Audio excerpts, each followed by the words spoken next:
মজা। ভাইরাল সবাইরে করেন, সবার সেল হোক। মানুষ বলবো না, বাঙালি ট্রেন্ড ফলো করতে পছন্দ করে, দ্যাটস ওয়াই বলছি একজনের অপেক্ষায় বসে থাকেন কেন?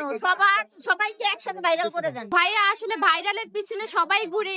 এখানে অনেকেই আছে যে ভাইরাল কখন আসবে তার অপেক্ষা করে, যে কখন আসবে তার ভিডিও করব, কিন্তু এখানে আরো অনেক আছে যাদের কেক না বিক্রিও হয় না। আমাদের আসে না বললে তো হবে না, আমরা তো এখানে আসতেছি রেগুলারই, বাট ভাইরাল তো সবাই দেখে সারাক্ষণ তাদেরকে, তো যার কারণে তাদের প্রতি একটা মনে হয় যে ফ্যাসিনেশন কাজ করে, তাদের দেখতেও অনেকে চলে আসে। জানি না, ভাইরাল জিনিস মনে করে যে আমি গেলে আমি ভাইরাল হয়ে যাবো, এই জন্য দৌড়াই।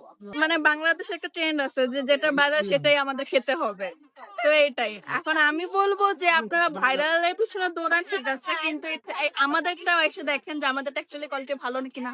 ভাইরাল পিছিয়ে দৌড়ালে কি হবে? সব জিনিসটা ভালো হয় না।